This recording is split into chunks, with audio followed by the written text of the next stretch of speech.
Welcome back to CypherFX, everybody. And today we're going to talk about how you can trade with the banks. And in order to do that, you need to be in line with the institutional objectives of the market. And I will get into that and what I mean by that.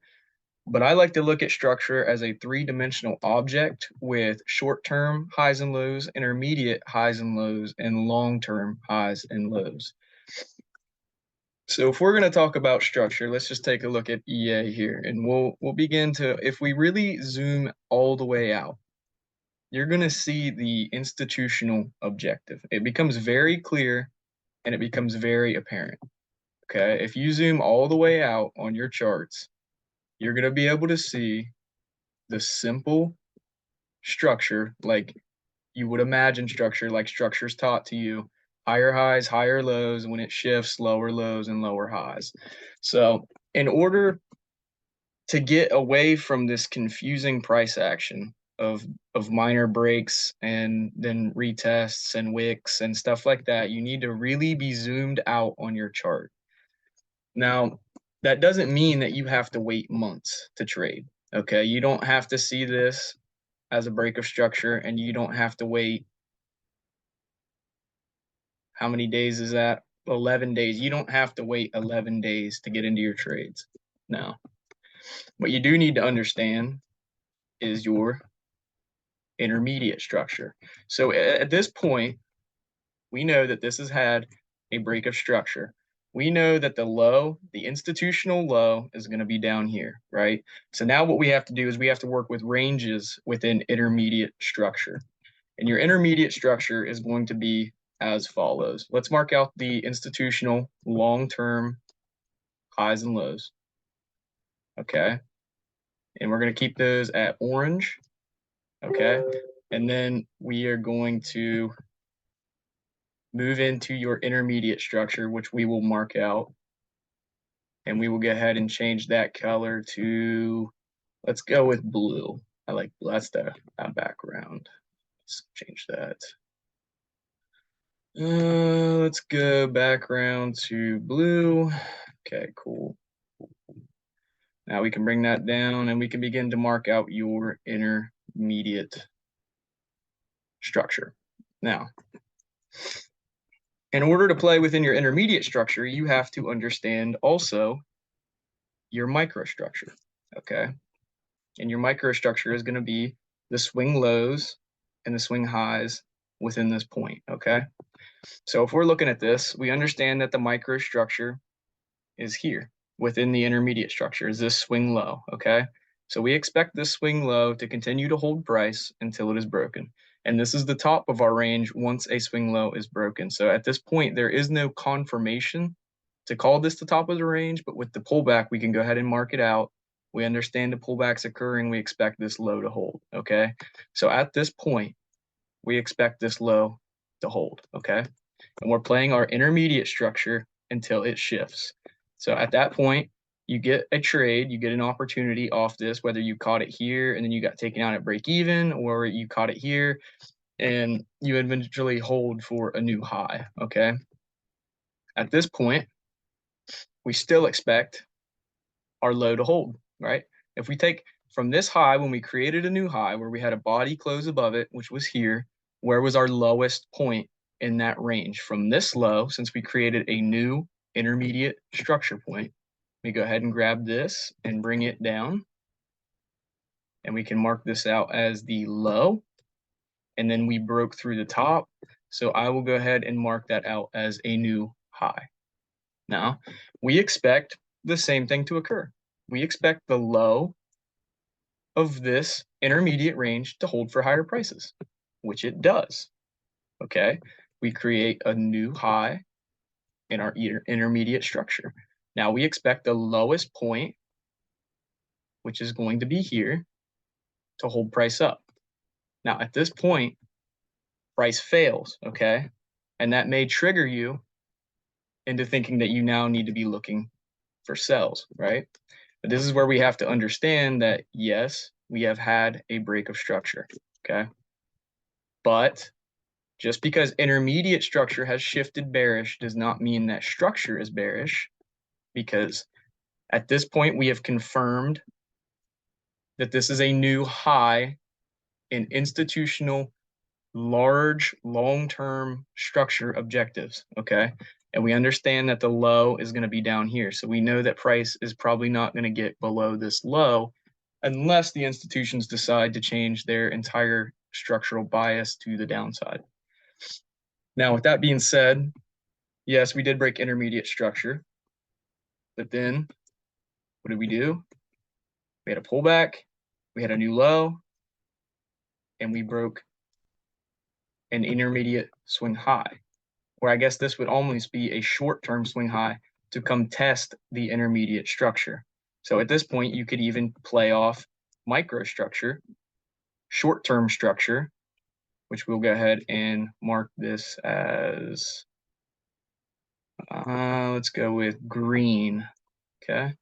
So we have our short-term structure being broken to the top side, okay? So after it breaks to the top side here, it has a down closed candle where it comes back to test this high, right? If you're looking at breaker blocks, coming back to test that breaker block, and then we have a push higher, okay? And at this point, guess what happens? It does not hold this intermediate structure due to the bullish nature of the overall institutional structure and the small, small structure shifting, which is going to be your short-term shift to come back into the intermediate. Now, once we break this intermediate, guess what? We can now confirm the short-term swing low, and we can go ahead and change that to a long-term institutional objective where we expect this to hold price, okay? Now, same thing. Look at this. We're coming back into our intermediate structure after we've created a new high, okay? We haven't put in an institutional high yet because we haven't broke intermediate structure, right? So we're going to keep following this, okay? We got a high here now. It's going to come back. Okay, just to, God, there we go. All right, so we got a new high. It's coming back to test a low in intermediate structure, and it holds, creates a new high, and we expect this low to hold. And barely by a pip or so, guess what? Holds, creates a new high, messes around. This is where your short-term structure plays come into here, right? Imbalance, short-term break, coming back into test intermediate structure, and then we create a new high, okay?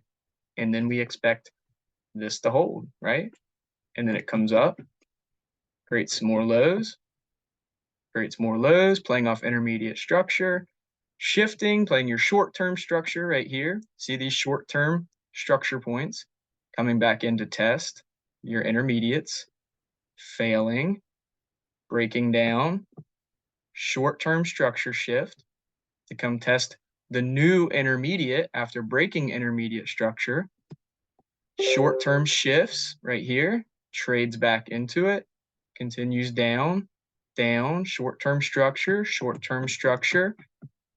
Now we're coming back down into our large institutional structure, which we broke, okay? After we broke the intermediate range, we confirmed that this was a new high and a new institutional large long-term structure low.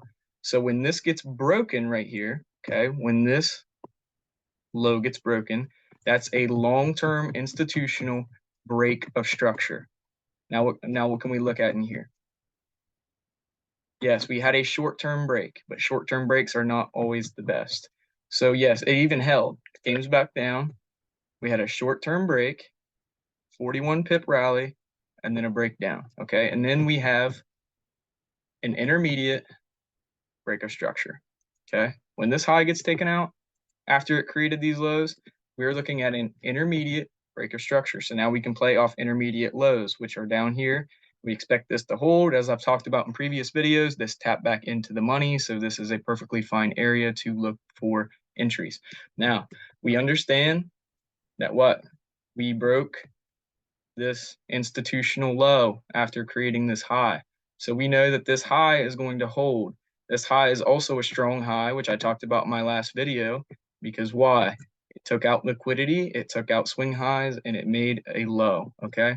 So that's going to be a strong high for you to play off these intermediate structure points, okay? So if you were to play this, guess what? There it is.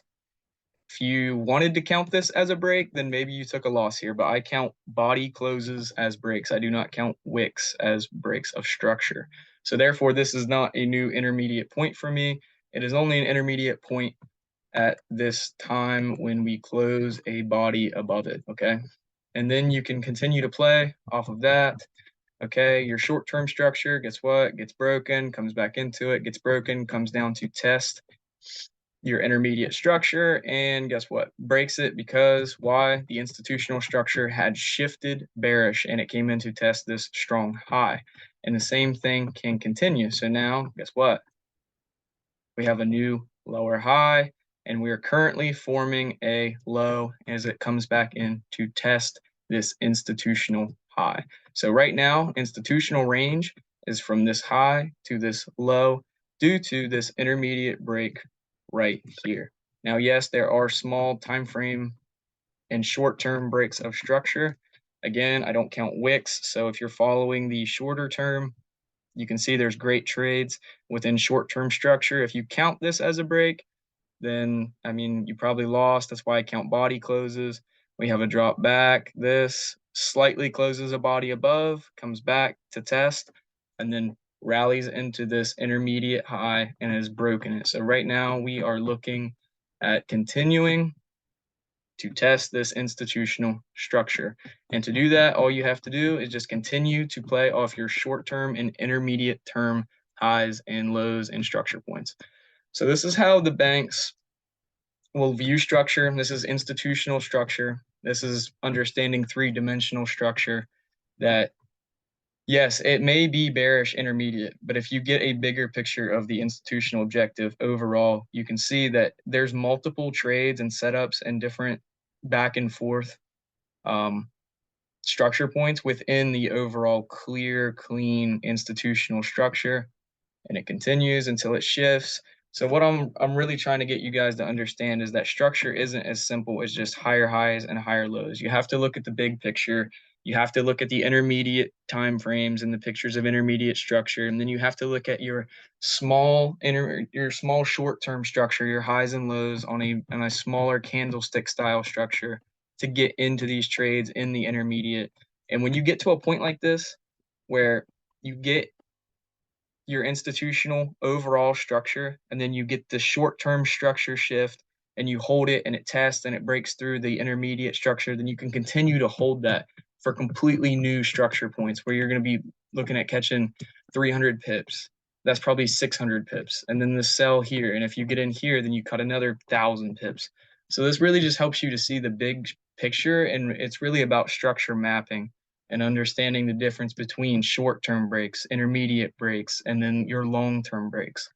Okay, so when all these time frames line up together and you're getting intermediate breaks with the institutional objective and you're getting short-term breaks within there, it's going to be very high probability setups. You're going to be able to ride those trades for a very long time, and it's just going to be very profitable for you. So that's today's video. That's the lesson talking about structure mapping, and understanding that structure comes on a three-dimensional level. There's three different really types of structure that are going to help you understand and map out the markets to be in line with the banks.